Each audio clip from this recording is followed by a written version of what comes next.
Ndamuka muna sindukudama faera asina kukanikwa nezvipanera ndoda nyaya dzechokwadisa kanditrastendo kuda kundioresa moyo kuti ndisadye nyama kama ndi kutongoidya zvina basa wamunzwa hadzi isa ring kana uchifunga kuti saka ndautorora ndisina kuisa hauna ndiri singu kana ndakadai asi nyaya yangu achitaura iyayeka handi kunyepera mukomana pepe aifanira kuudzwa munhu oita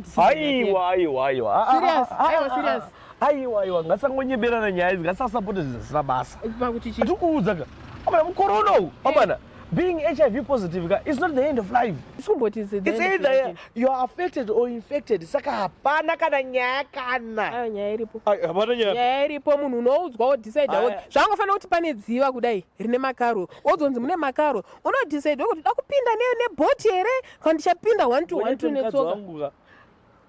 Mukomana usamuchenesa uyu. Ndiye kuenda nekumashure achinotora mukadzi. Zvinyowani here izvo. Akatorera dziva mukadzi uyu. But utana hana angaskaziye sei aitazoziya sei. Unokona kuchema kwakaita here kuti kuchema kwekuratidza zvingirikini. Ini ndakaoma magirazi kudai magirazi chitwa. Rukuita sei ndokuwadziswa kuti. Zvinyowani here zvekutorerana. Iri yesa hombe. Akambisiro kakaita kudai. Yekudai. Magirasi hayi but ini nyaya yari kuita manje ini isikafarira manje yaya stigma zvavakuita anadziwa kutotestwa aiwa kana akapenga kana achita haana ngaatorapa apa this issue unozati the way yakahandlwa nayo I wasn't happy waona ndakarwadziwa pano inini panyaya yekusaudzwa iyi mukomana ndomusapota but yekuzoda kutanga kuti hey abuse chichi ndo nyaya manje tikunzvenga manje iyoyo mukomana akangoshandisa mukadzi sese bridge aona kuti ayambuka manje akutanga kutaura kuti mukomana akuti aiabuswa aisiwa panze kuchitonhora achisiwa panze ini ndega ndabuda ndega ndikuziva zvandikuda but iye anzi aibuda panze achibira panze kangani kekuti isusu taiti ana mama nana baba varara topoya toenda kumabhendi urunzwa tadzoka tonzidzokera kwangori rara panze chirara panze takambobvira tataura kuti abuse azvokoti zvake zvokuda kutaura kuti abuse mukuda kuyema zvake uyu abuse wakakura uchienda mabhendi iwe aiwa example andingopo zvangu inyaya ingori nyayawo dzekuti tiwangu bhawa indonamata inini sha handite zvokubhawa ini bhawa never know nevakadzi vakadzi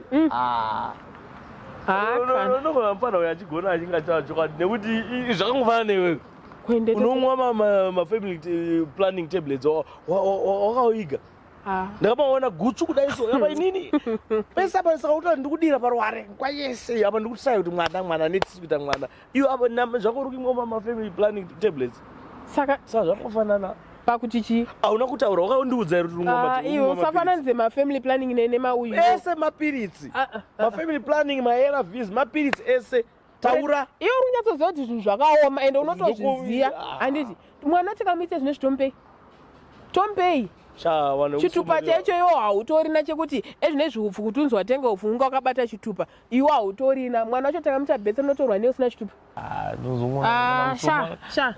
somalia zvinhu zvakaoma unongoona vanhu vanongoita mbijana haisina wekuita ndatirongeka upenyu hwako mana but ini unoziva kuti it's not easy muupenyu kuoma kwakaita kuti ndiite hard ndotiwo ndamirawo ndaita murume nestress yakadai so ndonditi ndodiridza parware ndizvozvo ndozvandikuta kuti mapiritsi angofanana